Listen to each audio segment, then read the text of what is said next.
Okay, so this is the first time I've ever used this screen. What is this? Screencastify, Screen Nomadic. I don't know what it is. So remember, I told you we're going to be learning together, and we're going to, just try things out. So when you go to, sorry, I'm super tired, y'all. I'm so sorry. So when you go to Thursday, Friday, it's going to prompt you to log in. Do you see how it says HMH right here? This is your textbook. So it will take you to your online textbook. And y'all, this is one of my favorite stories ever. I haven't really done this one, and we might do it because it's good for a compare and contrast situation, but it's this one right here called Thank You Ma'am by Langston Hughes. I honestly like to read it myself, but in this situation, we're just going to have to let the reader read it, and that's okay too. When you log on and you see this page, we're going to call it because it's your textbook, I want you to scroll down. And it says here's your essential question. What helps people, this fits my life right now, what helps people rise up to face difficulties? And it says that you can compare Thank You Ma'am, which is a fiction piece, to, sorry y'all, what is the other one called? A Police Stop That Changes Teenagers' Life, which is real life. This really did happen, so you're comparing and contrasting, you're able to do that. Right now we're just going to focus on Thank You Ma'am, so I'm going to skip this part, and that's why I said it's going to be super important for you to watch these videos. Um, I want to talk about analyzing characters' qualities. The characters in a short story are people, animals, or imaginary creatures that take part in the action. We know that. We know what characters are. That's nothing new. This is stuff you already know. Characterization is the way the author develops the characters by making comments, describing a character's physical appearance, presenting the character's speech, thoughts, or actions, and conveying ideas. So, I'm gonna have to go back and look, but I made y'all a Nearpod about the acronym called STEAL, STEAL, and it's how you can use those letters to help you determine what a character's characterization is. And that is, if it's, I think I only scheduled it and it didn't release, and that was my mistake, so we might have to do some backtracking, but that's okay. It's fine. But it's going to help you with character traits. Character traits are basically the qualities of appearance and personality that make a character seem really real. So, like, how would you describe yourself? How would you describe me? Those are the things that make up your character, and the same goes for a character in a story when you're talking about character traits. We're also going to be looking at how character traits influence the setting and the conflict. The conflict is the problem, and the setting. Y'all know what a setting is. We talked about this one. It's the time and the place, or the season, or the year, or whatever it is in which something is taking place. So there are two different kinds of conflict. One is an external conflict, and that's going to happen outside the body, outside the person. I'm going to put this in blue just because it gave me a color option, and I like that. Um, Let me do this. And then the internal, it's super easy to remember because internal means inside. Okay, so that's stuff that might be in the character's head, in the character's thoughts or ideas. That's going to be internal. External would be things that happen outside, like if somebody were talking to a character or something like that, that would be external. Internal is inside thoughts and feelings and ideas. It suggests that we fill this out. I'm not going to worry about that right now because I'm on time limit as far as this video as well. I do want you to do this critical vocabulary, however. What you're going to do is take these words: swayed, mistrust, embarrass, latch, and barren, and you're going to put them into these sentences by typing them. So, for example, sometimes a person may feel self-conscious or blank. I would type here until it's not one of the words. Obviously, that is one of the a different lessons words. I don't know where this is coming from. But it was already a pre-fill.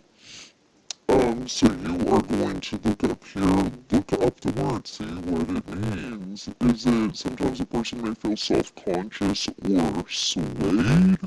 I don't think they're going to feel swayed because I think swayed is a type of material. So how would they feel self-conscious? Like, what's another word for self-conscious? You're going to fill in all 5 of these, and then you can check it. We're also going to focus on capitalization in this lesson. Look here, what it says is super, super important because I need you to have already known this.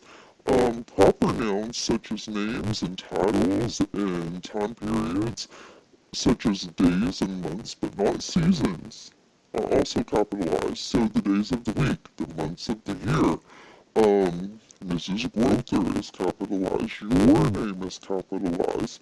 If we use mom instead of my mom would be capitalized because that's the name we're calling her.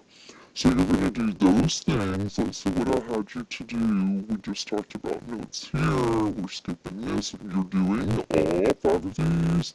And then we talked about capitalization, and now I'm going to click this little button and move on. Here is your story. Thank you, ma'am. I want you to be able to play it. If you click up here, it'll play the audio. It helps if you have read along highlight on. And this is teacher view. So I do have this sharing Google Classroom option that you probably do not have. I was seeing what this little graduation cap is, because I don't really know. Anyway, you can also take some notes, which might be helpful for you. I don't think mine's working. Nope. Okay, I don't know what it did there. But anyway, let me see if I can get that back.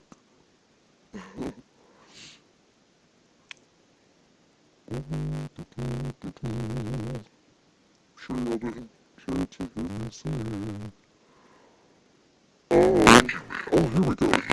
So you probably can't hear this, but you can see that it's reading everything that's highlighted. And she carried it sewn across her shoulder. It was about 11 o'clock at night and she was walking. I'm gonna pause it. And then, it has all of my answers on there. I didn't want them on there right now. I had already highlighted things about the setting in yellow, so you can do the same, and things about the character in blue, so you can do the same as well. So what you're looking for here, I want you to answer these questions as you read. You can always pause your audio to do this, but it starts out saying, I love this story so much. She was a large woman with a large purse that had everything in it but a hammer and nails. It had a long strap, and she carried it slung across her shoulder. It was about 11 o'clock at night, so I highlighted that because it was setting, and she was walking alone when a boy ran up behind her and tried to snatch her purse. The strap broke with the single tug the boy gave it from behind.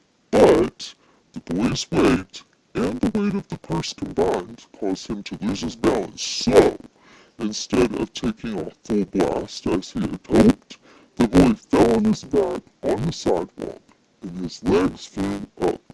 The large woman simply turned around and kicked him right square in his blue jean sitter. So that's his bottom, y'all. She kicked him in his bottom. And she reached down, picked the boy up by his shirt front, and shook him until his teeth rattled. I love this story. So here you come into your annotation. So review paragraph 1 and highlight evidence of setting. That's what I told you here and here. It's 11 o'clock at night, so it's dark and they're on the sidewalk. How does the setting influence the woman's external conflict?